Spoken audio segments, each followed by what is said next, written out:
शिक्षा व्यवस्था पर सरकार नाना योजना करुँच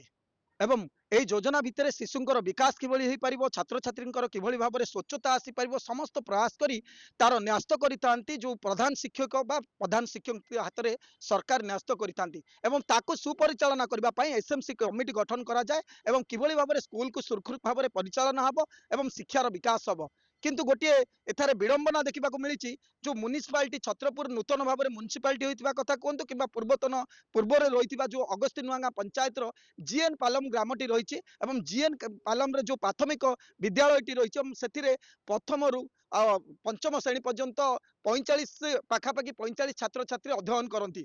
एठारे जो विधि व्यवस्था रही मोर सहयोगी को कहि देखु ए परिवेश को टिके देखिए अनुमान करूँ ये वर्षा दिन चली एठारे किभली भाव में घास जंगल हो रही एवं एभली परिस्थिति रे पिला माने एठारे खेलिबे किभली तांकर शारीरिक विकास हबो केमिति ए सब भितरे आलोचना होईची एवं अभिभावक माने बारंबार एचएम जो रहिचंदी प्रधान शिक्षक को ए भितरे अवगत करैचंती किंतु आज पर्यंत कोनोसी समस्यार समाधान होई पारलानी तेणु करी समाने जो रहिचंती गणमाध्यमर मध्य सहारा नैचंती एवं बीओ को मध्य अभियोग जणाइचंती किंतु ए पर्यंत कौन किसी तार पदक्षेप नि जाइनि तेणुक आज स्कूल मध्य रही दृश्य भी देखा चाहिए देखो ये होती से अभिभावक रही सरकारी प्राथमिक विद्यालय जीएन पालम रही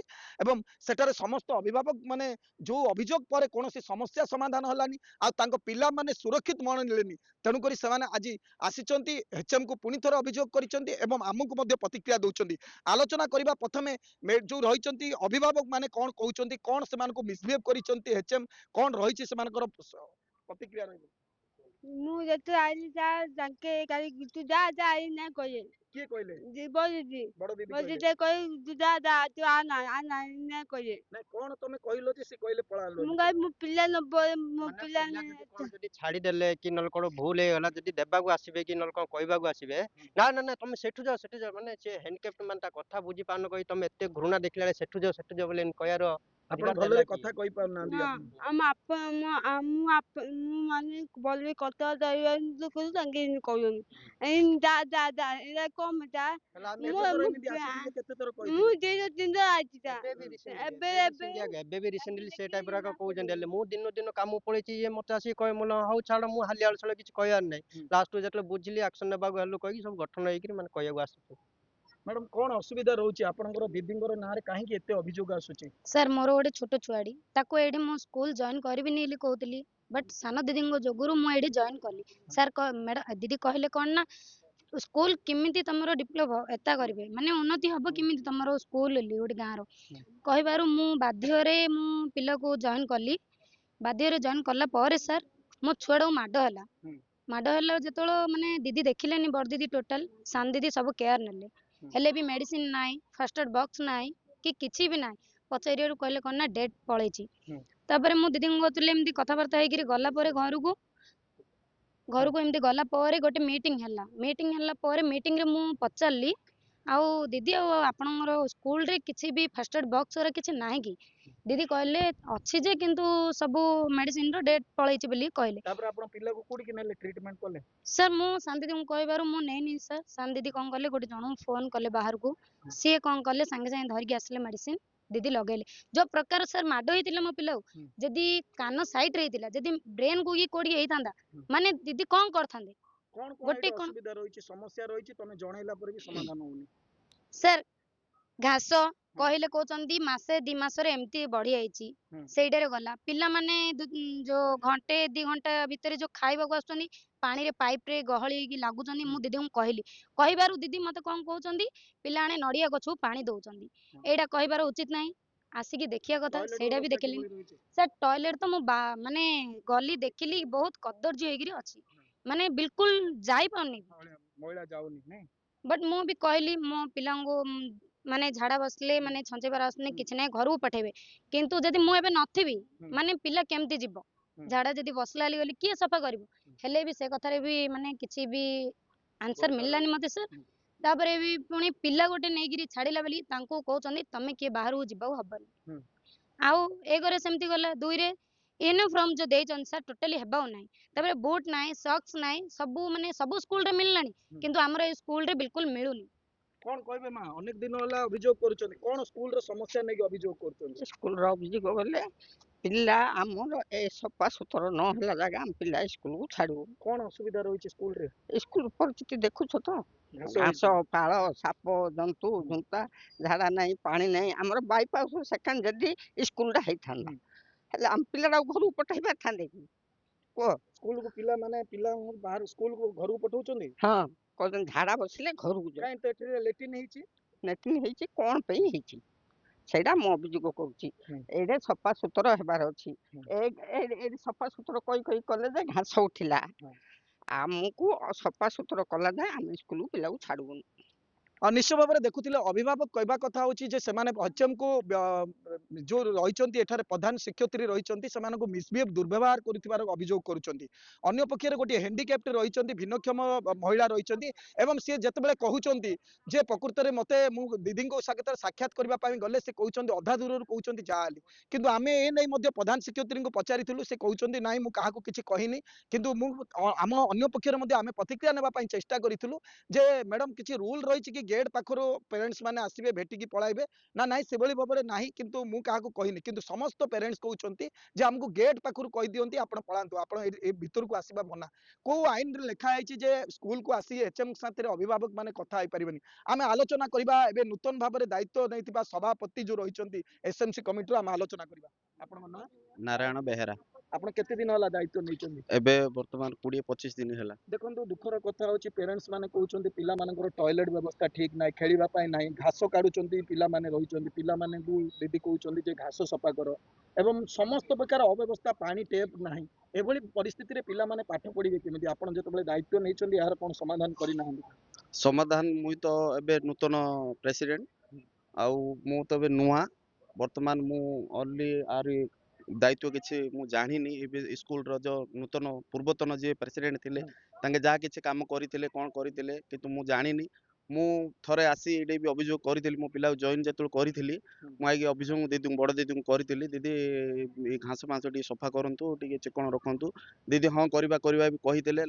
ବାଧ୍ୟ ହୋଇକିରି ମୁଁ ଯେତେବେଳେ ପିଲାକୁ ଜଏନ୍ କଲି ମୋତେ ଭଲ ଲାଗିଲାନି, ମୁଁ ବାଧ୍ୟ ହୋଇକି ମୁଁ ଗାଁର 2-4 ଜଣଙ୍କୁ ଧରି ଆମର ସ୍କୁଲ ସଫା କରିଲି, ଘାସ ଫାଁସ ସଫା କରିଲି, ସାଇଡ୍ ସ୍କୁଲ ମାନେ ପଛପଟ ବି ସବୁ ସଫା କଲି, ଝରକା ପଟେ ବି ସାପ ଆସିବା ବ୍ୟବସ୍ଥା ହେଲି। ମୁଁ ଦିଦିଙ୍କୁ ଜଣେଇଥିଲି ଯେ ଦିଦି ଟିକେ ଏଇଠି ପ୍ରେସିଡେଣ୍ଟ କହିକିରି ଟିକେ ଜାଲି ଲଗେଇ ଦିଅନ୍ତୁ କହିଥିଲି, ସେ ବି ଦିଦି ହଁ କହିଥିଲେ। ତାପରେ କିଛି ଆଉ କାମ କଲେନି। ତାପରେ ଯେତେବେଳେ ଆପଣ ପ୍ରେସିଡେଣ୍ଟ ହେଲେ ଦେଖିଲେ ଲୋକମାନେ କହୁଛନ୍ତି ଘାସ ମାଳ ଯାଇଛି, ସାପର ବି ବିପଦ ରହିଛି ପିଲାମାନଙ୍କ ପାଇଁ, ଟଏଲେଟରେ ଯାଉନି ମହିଳା, ତ ଏପରି ପାଇଁ କିଛି ପଦକ୍ଷେପ ଆପଣ ନେଲେନି? ପଦପକ୍ଷ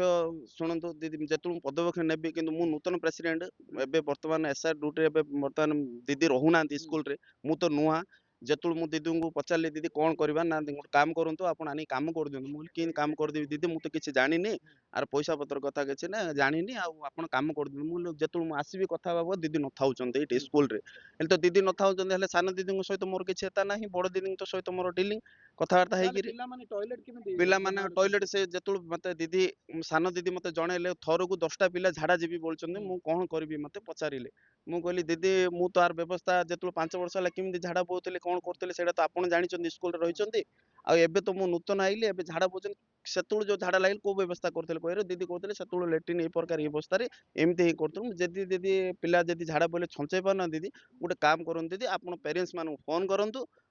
ଯୋଉ ମା ମାନଙ୍କୁ ଫୋନ କରନ୍ତୁ, ସେ ମା ମାନେ ଆସିବି ଯଦି ଘରକୁ ନେବେ ତ ନେବେ, ନାଇଁ ତ ଏଠି ଲେଟ୍ରିନ୍ ବ୍ୟବସ୍ଥା ନାହିଁ, ଝାଡ଼ା ଭୟ ହଉନି, ବାଧ୍ୟ ହେଇକି ଲେଟ୍ରିନ୍ ଚାରିଟି ହେଉଥିବାର ମଧ୍ୟ ଦେଖୁଛୁ ଆମେ, ସେଟା କ'ଣ କାର୍ଯ୍ୟକ୍ଷମ ନାହିଁ? କାର୍ଯ୍ୟ ଯେତେବେଳେ ମୁଁ ପଚାରିଲି ଦିଦିଙ୍କୁ, ଦିଦି ଯୋଉ କାମ ହେଲା ଦିଦି କ'ଣ କାମ କଲେ ଆପଣ, ମୁଁ ତ ଜାଣିପାରୁନି, ଆଉ କ'ଣ କାମ କଲେ ଦିଦି? ମୁଁ ଏବେ ନୂତନ ପ୍ରେସିଡେଣ୍ଟ ହଉ ଏତେ ପ୍ରକାର କମ୍ପ୍ଲେନ ମତେ ଆସୁଛି, ପ୍ୟାରେଣ୍ଟସ୍ ମାନେ ମତେ କମ୍ପ୍ଲେନ କରୁଛନ୍ତି ଯେ ପ୍ରେସିଡେଣ୍ଟ ହେଇଛ କ'ଣ କିଛି ଦେଖୁନ କି ମୋ ପିଲାମାନଙ୍କୁ। ମାସେ ଭିତରେ ଯେତେବେଳେ ଦାୟିତ୍ୱ ନେଲେ ଏ ଲେଟ୍ରିନ୍ ଟା ସଫା କରିବା କିଭଳି ଭାବରେ, ଏ ଘାସଟା ବିପଦ ରହିଛି ପିଲାମାନଙ୍କ? ହଁ ମୁଁ ବିପଦ ନେବି ଦିଦିଙ୍କୁ କହି, କୌଣସି ପଦକ୍ଷେପ ନେଲେନି? ନାଇଁ ଖାଲି ଦିଦି କହିଲେ ଯେ ତମେ କରିଦିଅ, ମତେ ଖାଲି ଗୋଟେ ଜିନିଷ କହିଲେ କରିଦିଅ। ଦିଦି କରିଦିଅ ତ କ'ଣ କରିଦିଅ? କାମ କେମିତି ଲେବର ଆସିବେ, କେତେ ଟଙ୍କା ଲାଗିବ, କ'ଣ ଆସିବ, ବସିକି ଗୋଟେ କଥା ହେବା, ଆଲୋଚନା କରିବା ପାଇଁ ଦିଦିଙ୍କ ପାଖରେ ଟାଇମ୍ ନେଇ ଆସିବେ। ଦିଦି ସାଙ୍ଗେ ସାଙ୍ଗେ ପଳେଇବେ, କହିବେ ମୋର ଏସ୍ଆର୍ ଡ୍ୟୁଟି ଅଛି, ମୁଁ ନାରାୟଣ ମାସ ପାଇଁ ତମେ କ'ଣ କରୁଛ କର। ତ ଆଗାମୀ ଦିନରେ କ'ଣ ହବ ଯଦି ବି ଏମିତି ଆପଣଙ୍କ କଥା ଯଦି ଏଚଏମ୍ ଶୁଣିବେନି? ଆପଣ ଅଭିଯୋଗ କରୁଥିବେ, ପ୍ୟାରେଣ୍ଟସ୍ ମାନେ ଅଭିଯୋଗ ଆପଣଙ୍କୁ କରୁଥିବେ, ସମସ୍ୟା ସମାଧାନ ପ୍ୟାରେଣ୍ଟସ୍ ମାନେ ଅଭିଯୋଗ କରୁଛନ୍ତି ଆମର ସୁରକ୍ଷିତ ପାଇଁ, ଆମର ଏଠୁ ଚେଞ୍ଜ ହେଇଯାଉ। ଆଉ ଅନ୍ୟ ଟିଚରକୁ ଆଣନ୍ତୁ ଆମର ସ୍କୁଲ ଡେଭଲପମେଣ୍ଟ କରାଯାଉ ବୋଲି ଭାବୁଛୁ। ନିଶ୍ଚୟ ଭାବରେ ଦେଖୁଥିଲେ ଯେ ଏ ଯୋଉ ସଭାପତି ରହିଛନ୍ତି ସେ କହିବା କଥା ହଉଛି ଯେ ମତେ ଅଭିଭାବକ ମାନେ ଅଭିଯୋଗ କରୁଛନ୍ତି କିନ୍ତୁ ମୁଁ ସମସ୍ତ ପ୍ରକାର ଚେଷ୍ଟା କରୁଛି ଏବଂ ଯେତେବେଳେ HM କୁ ଏ ବିଷୟରେ ଅବଗତ କରାଉଛି HM ପାଖରେ ସମୟ ନଥାଉଛି ଯଦି ଏଠାରେ ପ୍ରଧାନ ଶିକ୍ଷୟତ୍ରୀ ହେବେ ସେମାନଙ୍କର ଯଦି ସମୟ ନଥିବ ତାହେଲେ ପିଲାମାନଙ୍କର ଶିକ୍ଷା ବ୍ୟବସ୍ଥା ତ କିଭଳି ଭାବରେ ଚାଲିବ ଏବଂ ସେମାନଙ୍କର ଯୋଉ କଥା କୁହାଯାଉଛି ସ୍ୱଚ୍ଛତା କଥା କୁହାଯାଉଛି ସ୍କୁଲରୁ ହିଁ ପ୍ରାରମ୍ଭରୁ ଆରମ୍ଭ ହୁଏ କିନ୍ତୁ ଏଠାରେ ତାହା ସମ୍ପୂର୍ଣ୍ଣ ଭାବରେ ବ୍ୟତିକ୍ରମ ଦେଖିବାକୁ ମିଳିଛି ଆପଣଙ୍କୁ ମୁଁ ସେଇ ସହଯୋଗୀଙ୍କୁ ଦେଖିବା ପାଇଁ ଚାହିଁବି ଏ ଲେଟ୍ରିନ୍ ଗୁଡିକ ଦେଖନ୍ତୁ ନୂତନ ଭାବରେ ତିଆରି ହୋଇଛି କିନ୍ତୁ ଏଠାରେ କୌଣସି ଗୋଟିଏ କାର୍ଯ୍ୟକ୍ଷମ ବର୍ତ୍ତମାନ ନାହିଁ କାରଣ ସେମାନେ କହିବା କଥା ହଉଛି ଯୋଉ ଲେଟ୍ରିନ୍ ଗୁଡିକ ରହିଛି ସେଠାରେ ଯୋଉ ମଇଳା ଗୁଡିକ ଯାଉଛି ସେ ଭିତରକୁ ଯାଏନି ଯାହା ଫଳରେ ଟାଙ୍କି ଫୁଲ ହେଇଯାଇଛି ତାର ମଧ୍ୟ ବ୍ୟବସ୍ଥା କରାଯାଇ ପାରିଲା ନାହିଁ ଏବଂ ଯେତେବେଳେ ପେରେଣ୍ଟସ୍ ମାନେ ଆସୁଛନ୍ତି ସେମାନଙ୍କ କହିବା କଥା ହଉଛି ଆମକୁ ମିସବିହେଭ୍ କରୁଛନ୍ତି ପ୍ରଧାନ ଶିକ୍ଷୟତ୍ରୀ ଅନ୍ୟ ପକ୍ଷରେ ଯଦି ଆମେ ପ୍ରଧାନ ଶିକ୍ଷକଙ୍କ ସହ ଆଲୋଚନା ଯେତେବେଳେ କରୁଛୁ ପ୍ରଧାନ ଶିକ୍ଷୟତ୍ରୀ କହୁଛନ୍ତି ମୁଁ SIR କାମରେ ରହିଛି ଏବଂ ଯୋଉ ପ୍ୟାରେଣ୍ଟସ୍ ମାନେ ଆସୁଛନ୍ତି ମୁଁ କେବେ ତାଙ୍କୁ ମିସବିହେଭ୍ କରିନି ଏଭଳି ସ୍ଥିତିରେ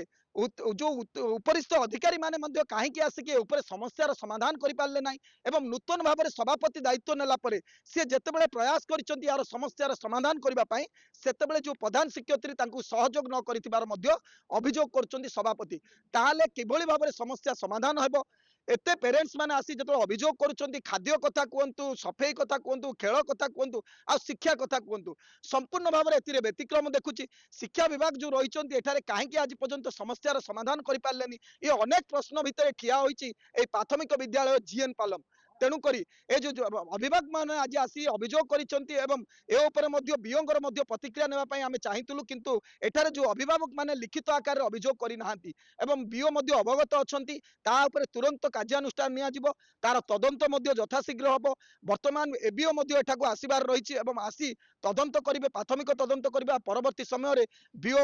ଯୋଉ କାର୍ଯ୍ୟରେ ଯାଇଛନ୍ତି ଏବଂ ଆସିଲା ପରେ ମଧ୍ୟ ଏହାର ତଦନ୍ତ କରିବେ କିଏ ସତ କହୁଛି ପ୍ରଧାନ ଶିକ୍ଷୟତ୍ରୀ ସତ କହୁଛନ୍ତି ନା ଏଠାରେ ଅଭିଭାବକ ସତ କହୁଛନ୍ତି ପିଲାମାନେ କିଭଳି ଭାବରେ ରହିଛନ୍ତି ଏବଂ ଆମ ଆଗରେ ମଧ୍ୟ ଗୋଟିଏ ପିଲା ଛାତ୍ରଟି ମଧ୍ୟ ଅଭିଯୋଗ କରୁଥିଲା ଯେ ମତେ ପ୍ରଧାନ ଶିକ୍ଷୟତ୍ରୀ କହିଲେ ଲେଟ୍ରିନ୍ ସଫା କରିବା ପାଇଁ ଇଏ ମଧ୍ୟ ଗୋଟିଏ ପ୍ରଶ୍ନ ଆସୁଛି କିଏ ସତ କହୁଛି ସମସ୍ତ ସତ ମିଛ କଣ ହୁଏ ଏବଂ ଏ ତଦନ୍ତରେ ପିଲା ନ୍ୟାୟ ପାଇବା ଦରକାର ଅଛି ଶିକ୍ଷାରୁ କିଭଳି ଭାବରେ ବଞ୍ଚିତ ନ ହେବେ ସେ ପ୍ରୟାସ କରିବାର ଅଛି ଶିକ୍ଷା ବିଭାଗ ତେଣୁକରି ଆମେ ମଧ୍ୟ ଅପେକ୍ଷା କରୁଛୁ ଏଭଳି ସ୍ଥିତିରେ এই ପରିବେଶ ଭିତରେ ପିଲା ଯେତେବେଳେ ବିପଦରେ ରହୁଛନ୍ତି କିଭଳି ଭାବରେ ଏହାର ସମସ୍ୟାର ସମାଧାନ କରିବ ଶିକ୍ଷା ବିଭାଗ ଏବଂ ପିଲାମାନେ ଶାନ୍ତିରେ ପାଠ ପଢି ପାରିବେ ଅଭିଭାବକ ମାନେ ମଧ୍ୟ ପିଲାଟିକୁ ଛାଡି ସେମାନେ ସୁରକ୍ଷିତ ମଣିବେ ଏ ସମସ୍ତଙ୍କର ଅପେକ୍ଷା